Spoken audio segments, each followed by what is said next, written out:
Great morning, class. I hope you all are fine. Today we are going to understand the next part of our chapter number 6. The name of our topic is Types of Control Structures. In a computer program, statements are generally executed in sequential manner. वो क्या बोल रहा है, computer program के अंदर क्या होता है, जो आपकी स्टेटमेंट्स होती है वो ना सीक्वेंशियल मैनर में एग्जीक्यूट होती है. सीक्वेंशियल का मतलब होता है सीक्वेंस में, एक ऑर्डर में, वन बाय वन. मतलब पहली स्टेटमेंट होगी, फिर दूसरी एग्जीक्यूट होगी, फिर थर्ड, फोर्थ, फिफ्थ, इस टाइप से ऑर्डर में, line by line. However at times the user may need to change the order of execution. लेकिन ये हो सकता है कि कई बार जो यूजर है, यानी जो आपके कंप्यूटर को यूज कर रहा है, उसका क्या हो कि उसको ऑर्डर जो है वो चेंज करना पड़े एग्जीक्यूशन का, और हो सकता है कि उसको रिपीट करानी पड़े कुछ स्टेटमेंट्स, या फिर कुछ स्टेटमेंट्स को स्किप करना पड़े यानी छोड़ना पड़े. Subject to a given condition. In such a situation, the flow of execution is altered by the use of control statements. तो ऐसी सिचुएशन के अंदर क्या होता है कि आपका जो फ्लो ऑफ एग्जीक्यूशन है वो कौन कंट्रोल करता है, कंट्रोल स्टेटमेंट्स कौन ऑल्टर करता है. मतलब आप क्या, नॉर्मली क्या होता है, लाइन बाय लाइन चलता है, लेकिन अगर आप चाहते हो कि कुछ स्टेटमेंट्स रिपीट हो या कुछ स्टेटमेंट्स स्किप हो जाए, वो एग्जीक्यूट ही ना हो, तो वो सारा ध्यान कौन रखता है, कंट्रोल स्टेटमेंट्स. तो there are different types of statements that control the flow of program. तो पहले हम वो टाइप्स ऑफ स्टेटमेंट्स ही पढ़ेंगे जो कि आपके जो फ्लो ऑफ प्रोग्राम है, यानी जैसे आपका प्रोग्राम रन कर रहा है उसको कंट्रोल करते हैं. फर्स्ट होती है आपकी सीक्वेंशियल स्टेटमेंट. सीक्वेंशियल कंस्ट्रक्ट क्या मतलब क्या होता है कि आपकी जो स्टेटमेंट्स है वो लाइन बाय लाइन ही चलेंगी, सीक्वेंशियल मैनर में ही चलेंगी. उनको आप ना ही रिपीट करा सकते हो, ना ही आप उनका कोई स्किप कर सकते हो स्टेटमेंट. तो in sequential construct the statements जो है executed in sequential manner where one statement is followed by the other.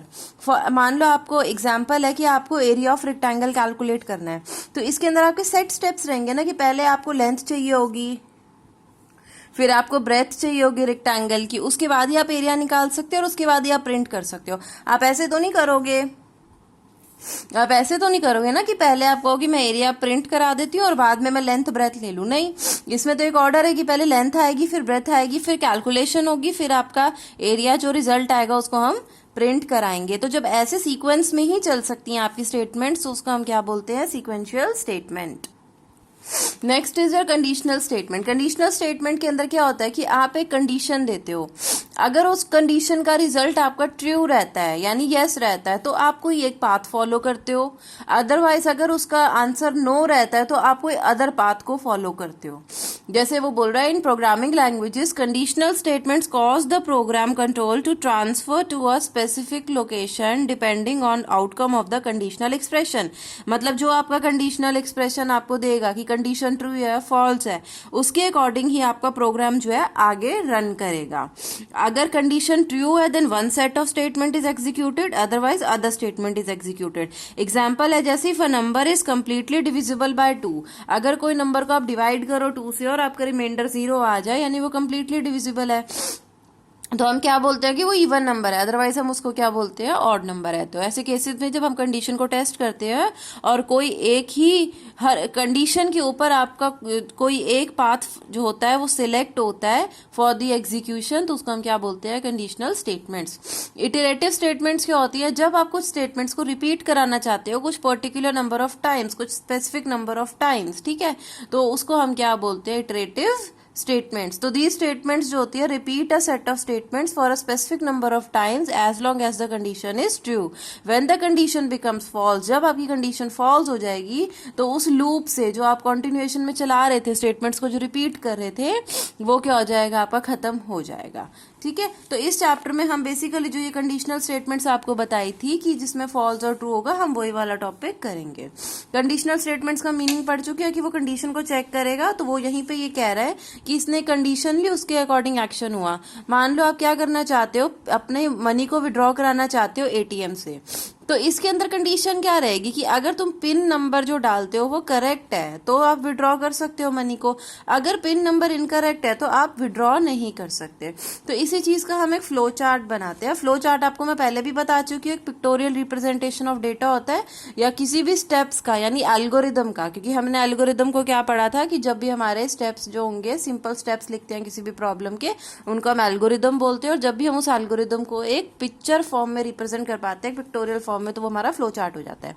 तो अब हम इसका फ्लो चार्ट बना रहे हैं, हमने स्टार्ट किया। सबसे पहले क्या करोगे, go to ATM and enter the PIN number. अब कंडीशन क्या रहेगी, क्या पिन नंबर करेक्ट है, अगर वो करेक्ट है तो तुम मनी को विड्रॉ कर सकते हो, अगर वो करेक्ट नहीं है तो तुम विड्रॉ नहीं कर सकते, can not withdraw the money, और दोनों केस के बाद लास्ट में तुम्हारा स्टॉप हो जाएगा। तो इसमें क्या आ रहा है, अगर कंडीशन ट्रू हुई यानी यस हुई तो एक पाथ फॉलो होगा, अगर तुम्हारी कंडीशन फॉल्स हुई तो एक पाथ फॉलो होगा। एक टाइम पे दोनों पाथ आपके कभी भी फॉलो नहीं हो सकते। तो इस टाइप की स्टेटमेंट्स आपकी कौन सी होती है, कंडीशनल स्टेटमेंट्स। तो अब वो बोल रहा है कि कंडीशनल स्टेटमेंट के अंदर जो सबसे इंपॉर्टेंट चीज है वो आपकी कंडीशन है, ठीक है। तो अभी जो अब ये कंडीशनल स्टेटमेंट्स है ये किसकी हेल्प से कर पाते हो, ये इफ स्टेटमेंट्स, एल स्टेटमेंट्स, इनकी हेल्प से हम करते हैं। जब हम इनको सिंटेक्स जो होता है इनका वो इन्हीं की हेल्प से होता है। तो हम पहले पढ़ते हैं इफ स्टेटमेंट। इफ स्टेटमेंट के अंदर क्या होता है कि आपकी इफ के अंदर आप कोई कंडीशन डालोगे। इफ का मतलब क्या होता है, अगर ये चीज ऐसी है तो ये हो जाए, इसका हिंदी में मतलब ये होता है। बेसिकली क्या है कि इस स्टेटमेंट से आप क्या कर पा रहे हो, इवैल्यूएट कर पा रहे हो किसी कंडीशन को। एक ही कंडीशन होगी उसको आप इवैल्यूएट करोगे, अगर वो कंडीशन ट्रू हो जाती है तो आपकी स्टेटमेंट्स एग्जीक्यूट करती है, अगर आपकी ये कंडीशन फॉल्स है तो कुछ भी नहीं होता। इसमें क्या है कि अगर आपकी कंडीशन ट्रू हो गई तो कुछ हो जाएगा, लेकिन अगर फॉल्स हुई तो कुछ भी नहीं होगा। जैसे हम एग्जांपल लेते हैं, हमने क्या किया, एंटर अ नंबर लिया, इनपुट इंट टाइप का उसको कर लिया, एक नंबर ए में चला गया, ऐसे दूसरा नंबर बी में चला गया। मैंने बोला अगर ए जो है इक्वल टू बी है, इक्वल टू का मतलब कंपैरिजन ऑपरेटर, तो आप क्या प्रिंट करा दोगे, नंबर्स आर इक्वल। अब मान लो अगर ये दोनों बराबर नहीं है तो क्या हो, तो वाला ऑप्शन इसमें नहीं होता, इसमें सिर्फ ये होता है कि अगर ऐसे हो तो ये चीज हो जाए। तो ऐसी जो स्टेटमेंट होती है that is your if statement.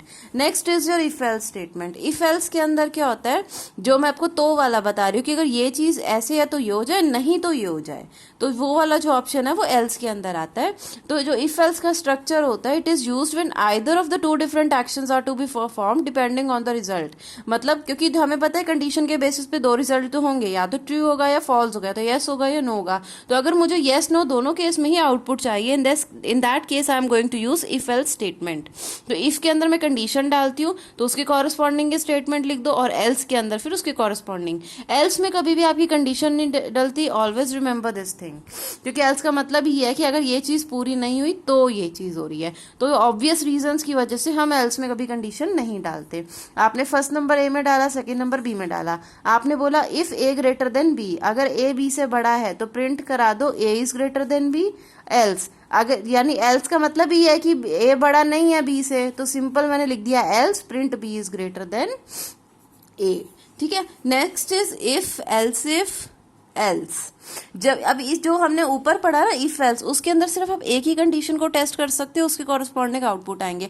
अगर आप मल्टीपल कंडीशंस के साथ वर्क करना चाहते हो तो आप किस कंस्ट्रक्ट को यूज करोगे, इफ एल्स को, ठीक है। तो इसके अंदर क्या होता है, इफ कंडीशन स्टेटमेंट, एल्स के बाद यहाँ इफ आ रहा है। अब क्योंकि यहाँ इफ आ रहा है तो इफ के आगे तो हम कंडीशन लगाते हैं, तो हम यहाँ भी कंडीशन लगाएंगे। फिर जो मेरा लास्ट हो जाएगा, जब मेरे पास कोई कंडीशन, जब मेरे पास लास्ट ऑप्शन रह जाएगा, जब मैं एल्स लगाऊंगी तो मैं कोई कंडीशन नहीं लिखूंगी और अपनी सिर्फ स्टेटमेंट लिख दूंगी। जैसे मैंने यहाँ किया enter first number, enter second number, अगर ए बी से बड़ा है तो प्रिंट करा दो A is greater than B. Else if अगर बी ए से बड़ा है तो B is greater than A. Else both numbers are equal. यहाँ पहले में टेस्ट हुआ कि क्या ए बी से बड़ा है, दूसरे में टेस्ट हुआ क्या बी ए से बड़ा है, लेकिन एक ये भी तो बनता था, हो सकता है दोनों नंबर्स बराबर हो, तो हमने वो क्राइटेरिया किस में ले लिया, एल्स में। तो जब भी आपको मल्टीपल कंडीशंस के साथ वर्क करना होता है तो आप कौन सा कंस्ट्रक्ट करते हो, यूज इफ एल्स। तो class, I hope you have understood this conditional constructs. Thank you.